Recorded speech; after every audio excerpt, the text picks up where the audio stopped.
Hello everyone, it's me, Matsimus. Thank you so much for joining me today. So you're witnessing right now my first official Canadian Army post-exercise video. Yes, it is the first training exercise that I've done with the Canadian Armed Forces the weekend just gone. It was absolutely amazing experience. I had so much fun. Very challenging, even though it was just a weekend. I know I'm a typical reservist and getting all upset over a weekend exercise, but honestly it was very eye-opening for me, considering that I'm coming from a British Army regime of military training to a now Canadian one. A very rewarding weekend. I'm not going to lie, it was a massive lesson for me. I took a ton of information in because it is a very difficult transition from moving from one military to another. And if any of you are watching this video who have done so, you can probably understand some of the things I'm talking about. Now, of course, I can't give you the specific details as to what has really occurred on the exercise because I'm trying to, keep more of a lower profile on that kind of stuff. But today's video is basically going to go over my post-exercise regime and what I do once I finish an exercise. Now, I never really had this ability to do this in the British Army because, well, YouTube wasn't my thing back then. I was too busy, etc., etc. Now I can actually kind of slow time, de-kit, clean my kit, get it handed back. And actually, I was doing my kit and I was like, this is a perfect time to sit down with my followers, my supporters, and go over the kind of stuff that I pack for the Canadian Army, because most of you should have seen some of my Marching with Matsimus series, and if you haven't, go check out those videos. I've done many different videos talking about military aspects of life and how I pack my own British military kit, but today's video is really going to go over some of the equipment that I've used on the exercise just gone. And most of this equipment that is around me actually was handed to me as it was borrowed to me. I was borrowing it. It got lent to me to allow me to take part in the exercise. So for those who, if you are watching, lent me this kit, thank you so much to every one of you. I wouldn't have been able to go on the exercise without it. So it means a lot that I'm actually able to, get members of my unit to supply me with enough kit to go on exercise. And I really do appreciate and commend every one of you for doing so. And if any of you were on the exercise with me, there are, again, followers. Fantastic exercise, had a blast. Training went really well for all people involved, I think. But going off topic a little bit here, let's get back to the equipment. So what we're going to discuss first is, oh my god, this cold is killing me, I'm sorry guys. What we're going to discuss first is basically the kind of equipment that I pack into my tack vest. Now, a tack vest is the Canadian Armed Forces version of, I guess, a chest rig. I'm not a massive fan of the chest rig thing. I have discussed this in the past. It's not really my profile set. I don't like the way that it's all hugging onto my chest. I'm used to the British Army webbing around my waist, and that's just personal preference. It doesn't mean that the tack vest is really, really bad. I have no, qualms with the equipment itself. It's just my personal preference. I like to have my webbing instead of chest rigs. And actually, the British Army used to hand us chest rigs too when we were in Afghanistan. And again, we had no real interest in them. Most people didn't, unless you were like a hardcore vehicle driver all the time that wore them all the time. Then yes, it would relate to you. But for me, it really wasn't a thing. And I still really enjoyed my webbing, which, you wouldn't be wearing inside of a vehicle. So anyway, so we're going to go over the tack vest loadout that I put in, the kind of equipment that I felt that made my exercise this weekend a lot easier. This is the first time I have packed my kit for I guess a winter exercise. This was a winter routine. I wouldn't say really winter because the weather that we had on the weekend, yes, it was cold, it was snowing, it was wet, but it really wasn't in the minuses, anything lower than I think maybe 10, 15 degrees minus maximum degrees Celsius. So it's really not that cold for Canadian equivalents. Cold for us is like minus 20s, minus 25s. Like that's where it starts to get like really cold, bitter cold. So although this exercise was a winter exercise, ideally I'd say it's kind of transitioning out of winter into spring. More of a wet exercise, but even then it did get a little chilly now and then, and it was the kind of equipment that I packed I think worked very well.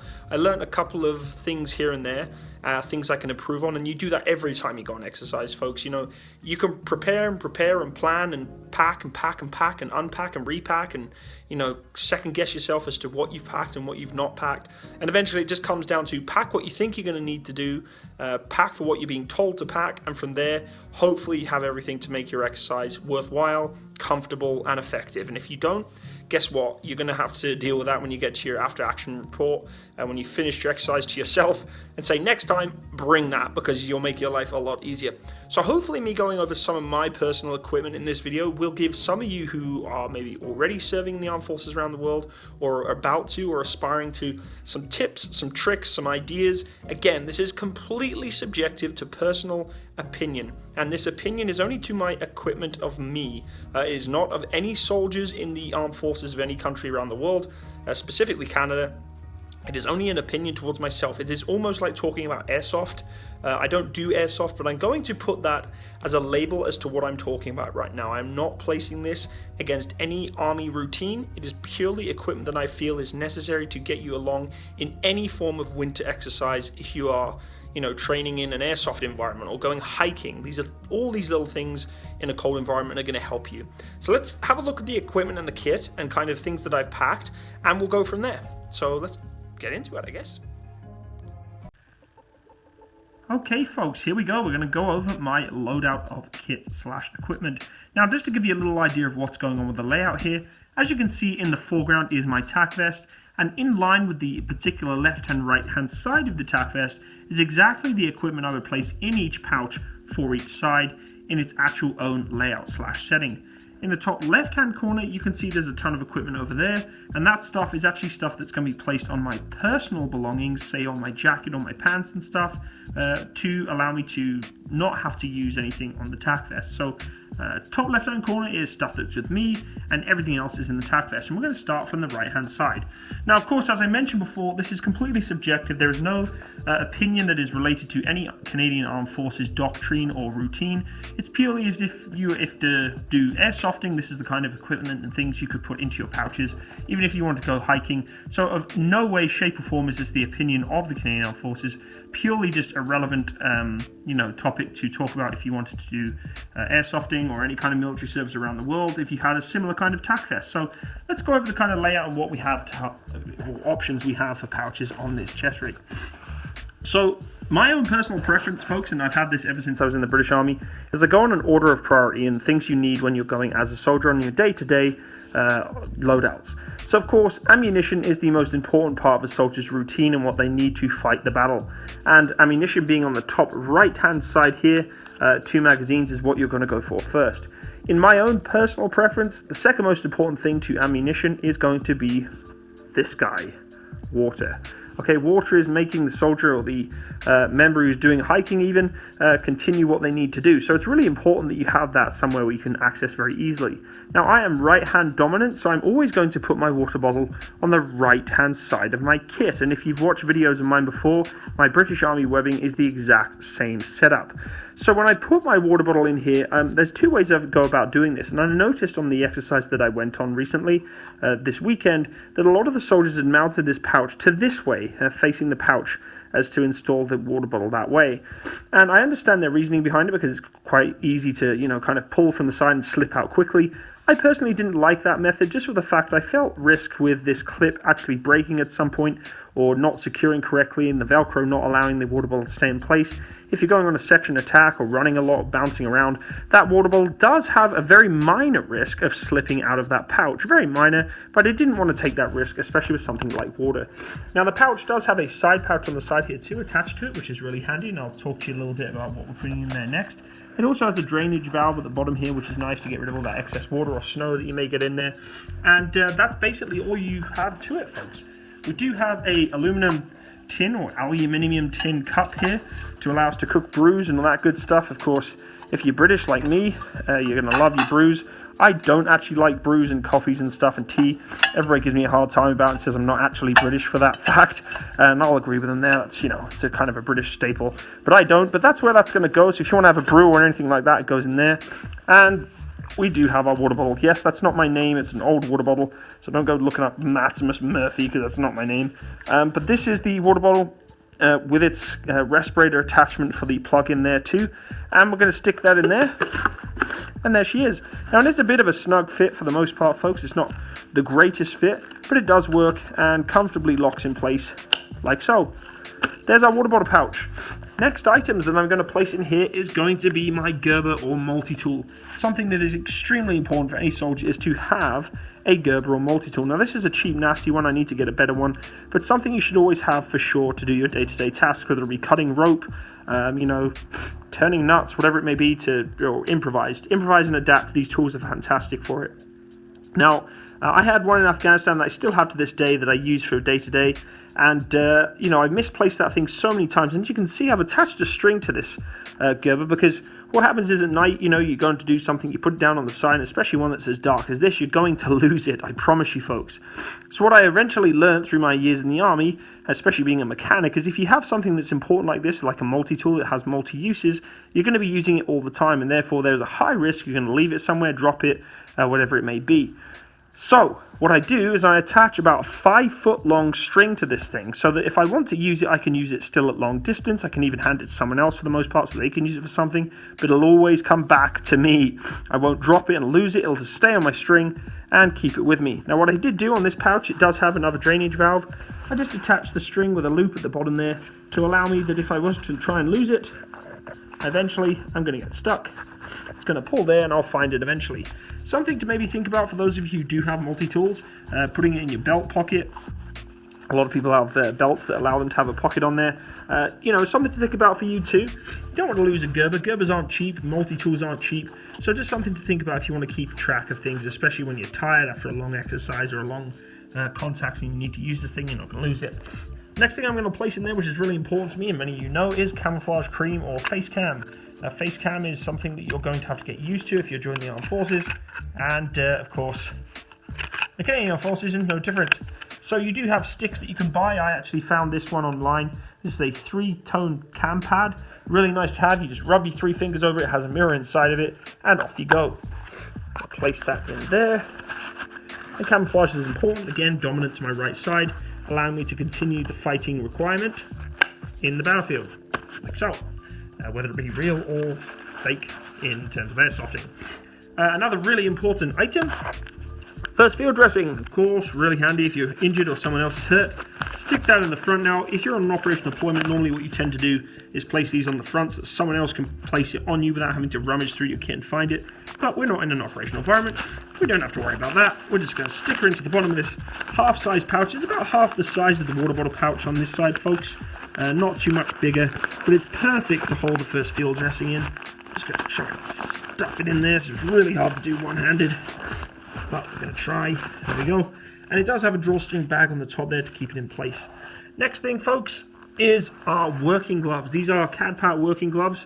Really, really handy leather gloves. They are not designed to keep your hands warm, folks. They're designed to operate heavy weaponry, heavy machinery, picking up things that you don't really want to be picking up that could hurt your fingers. So this is what you're really looking for. A really nice, sturdy leather glove that allows you to do, hot work if you're picking up, barrels that are really, really cooking off. These are what you want to use. They're not to keep your hands warm, so don't pack them in your equipment thinking that it's going to keep your hands warm, because that's not what they're designed for. Your fingers and hands will sweat in them if you wear them in a hot environment. So just something to think about, more of a working glove. And again, I would stick them inside of here. It's going to be a struggle because I'm trying to do it one-handed. But I'm not going to fight it, folks. Of course, I would do this up a lot neater next time. But for now, we're just going to kind of put that in place like that. So, next piece of equipment is going to be the bayonet. And we're not going to discuss the bayonet because that's not the purpose of today's video. But that is exactly where it's going to go. It'll sit inside of there, clipped in place. And that's all we really need to talk about that. We do have our 2 ammunition pouches, as mentioned, 1 magazine in each pouch.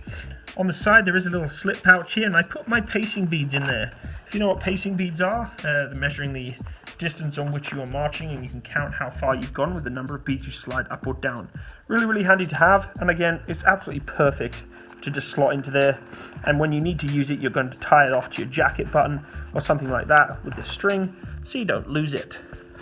On the top here, you do have your belt cutter, which is really useful for cutting things such as a strap or rope, seatbelt, whatever it may be, and a breaker at the top here. We can smash windows or all sorts of things that require a sharp, quick, blunt strike force. Very, very handy to have. And if you are right-handed, again, personal preference, I place it on the right-hand shoulder strap to allow you to just pull it off nice and quick off your shoulder. You know where it is. that's pretty much it for the right hand side, folks. Let's move over to the center, of course. The center being where I've placed my helmet and a carabiner. The carabiner is there for basically securing my helmet to my webbing so that when I'm not having to wear it, I don't have to hold it all the time. I can do other things without having to place it on my head. These things are really handy. The weight on this one's about 33 kilograms. You can see I've got a bit of an owie there. Had a little bit of an accident the other day at work. Yes, we have a carabiner here that we use for multiple uses. One gate carabiners are handy, but I like the smaller 2-gate carabiners because you can kind of swap gear in and out very, very quickly. Nice to have just to connect your helmet up to your kit so you don't have to carry it around all the time. Let's move on to the left-hand side. So, left-hand side, we have another large water bottle pouch. Now, I'm not going to load this equipment into the pouches, guys, because it will take me too long, and we're just going to go over it real quickly. On the left-hand side, going from the bottom right, is going to be my ear defense. Now, my ear defense I tend to attach to the back straps just here. I open them up, like so, and I slip the gap of them over into here to allow it to secure like that, or even to the top one like that, so it looks neat and nice and proper. Onto the side of that pouch there on the back of my clip, because it's not a high priority. I'm going to take it off when I'm about to do the ranges, slip it off, put it on my head, good to go. So that's that one there. Next thing, magazine charger. If you haven't charged 30 round magazines before, you know, after doing about 12 of them, your fingers are on fire. It is nice to have a magazine charger. They're just cheap bits of plastic for the most part, allowing you to load ammunition into a magazine nice and quick. And again, I'm going to slip that down the side of my pouch there to allow me to just quickly drag it out and put into a magazine and bomb up 30 rounds nice and quickly. Next thing, batteries. Now, my main pouch, what I do is I waterproof these batteries. These are in a very heavy-duty sealed plastic bag, very, very thick, and I put that in the bottom of the pouch just like so. On top of that, I'm going to put my TAM, or basically your tactical aid memoir, or things that you want to put in there are going to be similar to, Matt was a little bit wet there, I think that's come from my hand sanitizer, which I'll go over in a sec. You're going to put your maps and all those sort of things in there, nothing, you know, too fancy. Pens, it's anything that allows you to do command and control, whether it be orders, small maps, guidebooks, pens, pencils, all that sort of thing. That's what you want to put in there. Now, I have 2 flashlights, but this is the first one I have. I know it's got cringy camouflage on it, but I got given it as a gift. This one's a really powerful LED torch, actually really nice to have. It's also multicolored. It has strobe red and weird fancy disco purple. I don't know why we have that. But really nice LED flashlight to have as a backup. This is not a primary, it's just a backup. 2 forms of tape. I have mine tape on the left-hand side, and a tape UXO, unexploded ordnance, or any kind of risk. A lot of people say, why don't you use red? Because red actually doesn't show up as nice in the evening as green does. So I use green more as a illuminating color in the night. On the right hand side, we have just standard Electricians Tape, which is really good for securing kit. It doesn't shine so much, it's quite dull, and allows you to kind of, you know, hold your kit where you need it to be, or tighten up loose straps, whatever it may be from your equipment or your webbing or your chest rig, whatever. Hand sanitizer. One thing, of course, when you're going on exercise, bacteria is everywhere and you do not want to get sick. Make sure you bring a good hand sanitizer to keep yourself looked after. You don't want to be getting sick from dysentery and all that sort of stuff. Rifle cleaning kit. I'm not going to open up and get everything out inside of it. Rifle cleaning kit, pretty self-explanatory. It needs to go into the same pouch that you see just here. Everything that I've just discussed is going to go into this pouch. We'll move on then. We do have our rifle sling here. The rifle sling I place into this pouch that is attached to the side of the pouch that all of this stuff here goes into here. And this pouch on the side, just like so, is going to hold this guy and this guy. This is the BFA, or blank firing adapter, that gets attached to the end of the rifle to allow it to fire blank ammunition, which I still have yet to clean. As you can see, it's disgusting. So that is going to go into the pouch you see right here. So next thing, we have our Tack Glasses, or ballistic glasses for the most part. That's what they're used for. They go into the front of this pouch here, and just slot them in and zipper up. Nothing too major there. Now, as you can see here, I have a map. This is a map of actually Wales. It's nothing to do with Canada. It's an old map I used for doing the Welsh 1000, which is one heck of a hill running race, which we did many years ago. But that map would actually be inserted into the side of the tack vest inner. I'm going to have to kind of let go of my hand a little bit here to do this. I can't do it. But anyway, this actually is on a Velcro. It opens up and it allows you to put a map in there, which actually there's already one in there. So it's really flat, nice and comfy to your chest, and that's perfect to just unzipping or unvelcroing very quickly, putting your waterproof map in. Notice how I said waterproofed. This one is actually, as you can see, kind of shiny. No, I guess you can't, but it is waterproofed. It's laminated to allow you to place it inside of there, so when you need it, you just unzip this pouch, out it comes, there's your map.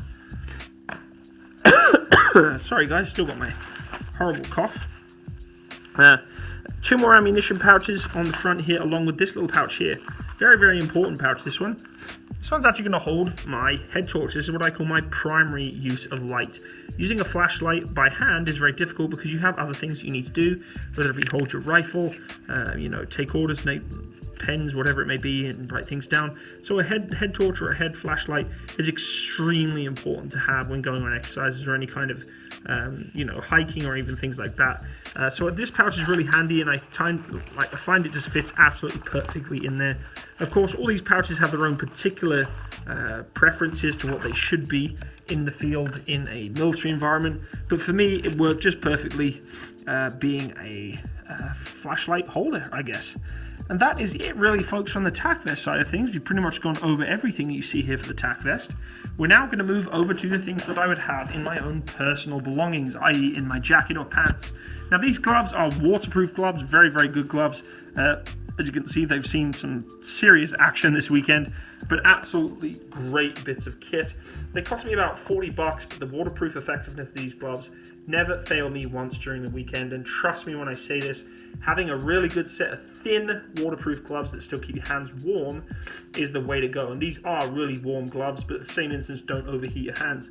Something on a cold weather exercise would be really handy to have, and if it gets even colder and you don't want to ruin them because you have things that you need to do like working with hot equipment and such, you can use your gloves that you've got in your other pouch there, your working gloves on top of them, and they work just fine and keep your hands really warm. There is your toque or beanie, basically your woolly hat, winter hat that you're going to wear to keep your head warm. A little dirty, I haven't put it in the laundry yet. Eye protection, ballistic goggles. These ones are obviously placed for sunshine or darkened sunglasses. I don't see the point in wearing glasses with just the clears. Even when you're doing ballistic shooting, I wear the darkened ones instead of the see-through ones because they're actually really see-through even in darkened conditions. We do have the head over and the complete balaclava there to keep yourself warm. I put them in the left and right hand side pockets of my jacket. Waterproof notepad, metallic spoon instead of the plastic one that can snap or break if you jump into a firing position. Sorry folks. And the spoon snaps in half. This metal one, the aluminum one, is going to have no problems at all continuing the fight, so to speak, to eat later on. And also a lot easier to sanitize than the plastic one because you can just leave this in a boiling pan of water. It's not going to melt, it's not going to burn, you can sterilize it on a flame. So I always keep that in my body just in case there's rations around, someone's handed them out. You don't have to search through your MRE to find that plastic spoon, there's one there for you. Cigarette lighter, of course, is always handy to have, not for smoking, folks. No, I'm not going to condone that. It's good for lighting your stoves, setting off, pyro or whatever else you may need to set off. It's there handy to have. And also, you're always going to be the savior of the day when you do have smokers around who say, "Oh, I haven't got a lighter." You can pop yours out and be the savior in the smoking area for the evening/day.